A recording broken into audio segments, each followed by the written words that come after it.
कहानी प्यार का चस्का। शहर के कॉलेज में पढ़ने वाला अमित छुट्टियों में अपने गांव आया तो उसकी माँ बोली, मेरी सहेली चंदा आई थी। वह और उसकी बेटी रंभा तुझे बहुत याद कर रही थी। वह कह गई हैं कि तू जब गांव आए तो उनसे मिलने उनके गांव आ जाए, क्योंकि रंभा अब तेरे साथ रहकर अपनी पढ़ाई करेगी। यह सुनकर दूसरे दिन ही अमित अपनी माँ की सहेली चंदा से मिलने उनके गांव चला गया था। जब अमित वहां पहुंचा तो चंदा और उनके घर के सभी लोग खेतों पर गए हुए थे। घर पर रंभा अकेली थी। अमित को देखकर वह बहुत खुश हुई थी। रंभा बेहद खूबसूरत थी। उसने जब शहर में रहकर अपनी पढ़ाई करने की बात कही तो अमित उससे बोला, तुम मेरे साथ रहकर शहर में पढ़ाई करोगी तो वहाँ पर तुम्हें शहरी लड़कियों जैसे कपड़े पहनने होंगे। वहाँ पर यह चुन्नी बुन्नी का फैशन नहीं है। कहकर अमित ने उसकी चुन्नी हटाई तो उसके हाथ रंभा के सुडौल उभारों से टकरा गए। उसकी छून से अमित के बदन में बिजली के करंट जैसा झटका लगा था। ऐसा ही झटका रंभा ने भी महसूस किया था। वह हैरान होकर उसकी ओर देखने लगी तो अमित उससे बोला, यह लंबी चौड़ी सलवार भी नहीं चलेगी। वहाँ पर तुम्हें शहर की लड़की की तरह रहना होगा। उनकी तरह लड़कों से दोस्ती करनी होगी। उनके साथ वह सब कुछ करना होगा जो तुम गांव की लड़कियां शादी के बाद अपने पतियों के साथ करती हो। कहकर वह उसकी ओर देखने लगा तो वह शर्माते हुए अंगों को बार बार छूने लगा। उसके हाथों की छुअन से रंभा के तन बदन में बिजली का करंट सा लग रहा था। वह जोश में आने लगी थी। रंभा के माँ बाप खेतों से शाम को ही घर आते थे, इसलिए उन्हें किसी के आने का डर भी नहीं था। यह सोचकर रंभा धीरे से उससे बोली, चलो अंदर पीछे वाले कमरे में चलते हैं। यह सुनकर अमित उसे अपनी बाहों में उठाकर पीछे वाले कमरे में ले गया। कुछ ही देर में उन दोनों ने वह सब कर लिया जो नहीं करना चाहिए था। जब उन दोनों का मन भर गया तो रंभा ने उसे देसी घी का गर्मा गर्म हलवा बनाकर खिलाया। हलवा खाने के बाद अमित आराम करने के लिए सोने लगा। उसे सोते हुए देखकर फिर रंभा का दिल उसके साथ सोने के लिए मचल उठा। वह उसके ऊपर लेटकर उसे चूमने लगी तो वह उससे बोला, तुम्हारा दिल दोबारा मचल उठा है क्या? तुमने मुझे प्यार का चस्का तो लगा दिया है।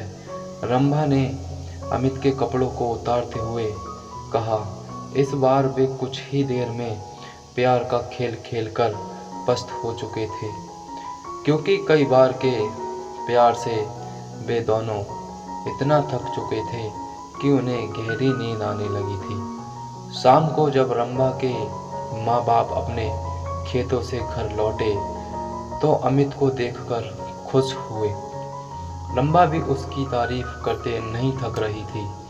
वह अपने माँ बाप से बोली, अब मैं अमित के साथ रहकर ही शहर में अपनी पढ़ाई पूरी करूंगी।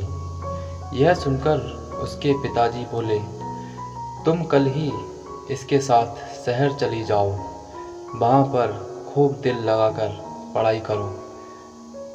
जब तुम कुछ पढ़ लिख जाओगी तो तुम्हें कोई अच्छी सी नौकरी मिल जाएगी, तुम्हारी ज़िंदगी बन जाएगी। फिर किसी अच्छे घर में इसकी शादी कर देंगे। आजकल अच्छे घरों के लड़के पढ़ी लिखी बहू चाहते हैं। रंभा की माँ ने कहा तो अमित बोला, मैं दिन रात इसे पढ़ाकर इतना ज़्यादा होशियार बना दूंगा कि फिर यह अच्छे अच्छे पढ़े लिखों पर भारी पड़ जाएगी। रंभा की माँ ने अमित के लिए खाने का अच्छे अच्छे पकवान बनाए। खाना खाने के बाद बातें करते हुए उन्हें जब रात के 10 बज गए तब उसके सोने का इंतज़ाम उन्होंने ऊपर के कमरे में कर दिया। जब अमित सोने के लिए कमरे में जाने लगा तो चंदा रंभा से बोली, कमरे में 2 पलंग हैं, तुम भी वहीं सो जाना। वहाँ पर अमित से बातें करके शहर के रहन सहन और अपनी पढ़ाई लिखाई के बारे में अच्छी तरह पूछ लेना। यह सुनकर रंभा मुस्कुराते हुए बोली, जब से अमित घर पर आया है तब से मैं उससे खूब जानकारी ले चुकी हूँ। पहले मैं एकदम अनाड़ी थी, लेकिन अब मुझे इतना होशियार कर दिया है कि मैं अब सब कुछ जान चुकी हूँ कि असली ज़िंदगी क्या होती है। यह सुनकर चंदा खुशी से मुस्कुरा उठी। वे दोनों ऊपर वाले कमरे में सोने चले गए थे। कमरे में जाते ही वे दोनों एक दूसरे पर टूट पड़े।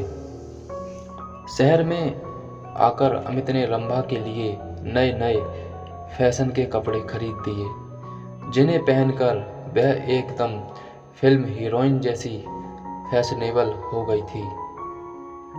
अमित ने एक कॉलेज में उसका एडमिशन भी करा दिया था। जब उनके कॉलेज खुले तो अमित ने अपने कई अमीर दोस्तों से उसकी दोस्ती करा दी, तो रंभा ने भी अपनी कई सहेलियों से अमित की दोस्ती करा दी।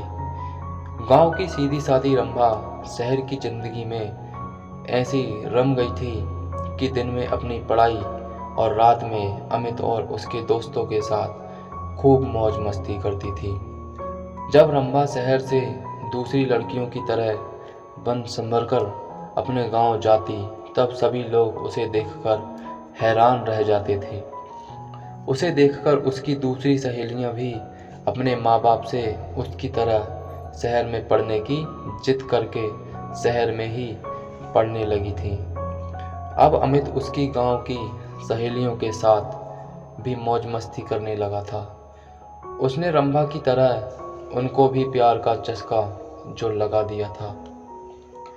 तो कैसी लगी यह कहानी आप लोगों को हमें कमेंट में ज़रूर बताएं और लाइक ज़रूर करें। और दोस्तों, अगर आपने हमारा चैनल सब्सक्राइब नहीं किया है तो सब्सक्राइब ज़रूर करें। तो दोस्तों, ऐसी ही कहानी के लिए मिलते हैं अगली कहानी में। तब तक के लिए नमस्कार।